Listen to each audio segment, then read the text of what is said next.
first service that not many of you have seen one of my favorite shows. It was out in 2003, I believe, and it lasted for a couple of years, so 2 seasons. Starred Mary Steenburgen, and it was called Joan of Arcadia. A little riff on Joan of Arc. This Joan is in a pretty normal family in the Northeast, and she starts having visions of God, not telling her to be the head of an army and save the nation of France, but to take little baby steps toward being a holy person and following God's directions. And the theme music for this little sitcom was this song, and I won't sing it for you, but the words were, "What if God is one of us? Just a slob like one of us." And indeed, the guises that God puts on to confront Joan are so ordinary that they're pretty funny. There's a little, I think she's a 5-year-old in a playground, and while Joan is talking to one of her friends, the little girl comes to the chain link fence and says, "Joan, Joan!" And Joan looks around up, and then she looks down at this little girl with curly hair and glasses, and she says, "Who are you?" And the little girl said, "God, listen to what I need to tell you. There is a sign that is hanging in the little bookstore on Main Street in Arcadia. You are to go and apply for that job in the bookstore." And Joan says, "You're God?" And so begins this little sitcom that leads Joan to follow the directions because it seems like a good thing to do. A job in a bookstore, it kind of fits her gifts. She's a bit bookish. But it turns out, of course, that being in that bookstore, she will meet the person who will have an effect on an old woman who will end up going to church because Joan worked in the bookstore. You see how that works? So that Joan doesn't really see the end result, but she knows she's following the direction. What's tricky is that God appears in a different form each time. So you remember this? God's up on top of an electrical pole fixing electricity. God is a very buff, handsome young man. God's an old woman who scolds her, etc.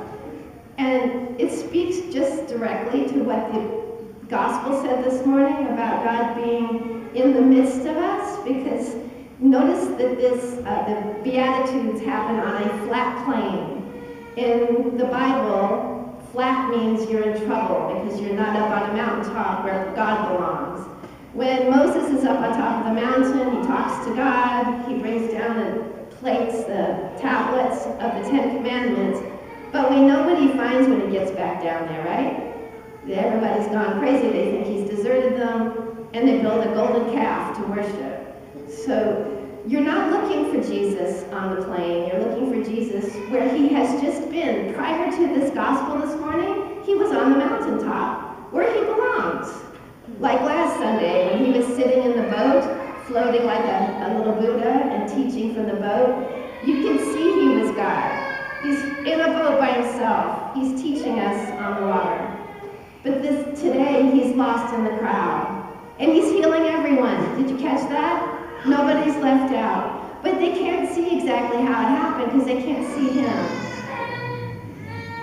What we know from this is that there are Beatitudes which are beautiful, that blessed are the poor, blessed are those who mourn, blessed are those who seek righteousness. Blessed are those, it sounds impossible to be any of those things, right? And woe to you who do these normal things.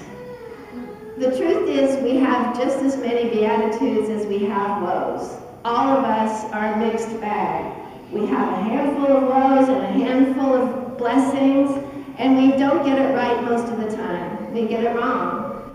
But the idea that we can get it right if we listen to the next direction that God has for us keeps us looking, right? We're looking to see, well, what do I do today? What's the next right thing that I should do?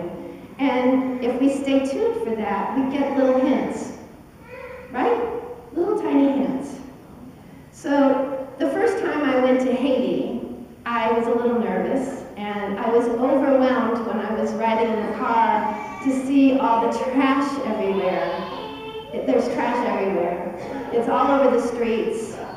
It's in people's homes. It's spilling out of people's homes. It's in the eddies of the river. It's horrifying. But when you meet the people, they're not interested in you picking up the trash. They don't want you to clean up. They want you to go to church with them. And when you go to church with them, they share their love of community and the fact that they don't need prayer books because they know everything by heart. And they do not need hymnals because they sing everything by heart. And they're excited to teach you how they worship. They're not interested in you coming and changing how they are. So, the moral is that we get surprised by grace when it pops up and we are told to see Jesus in one another. Whoever is a little bit challenging for you to love right now, and let's see, who could that be? A crying baby.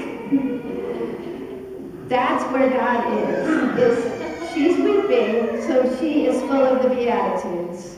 And that's where we go to get our grace. Amen.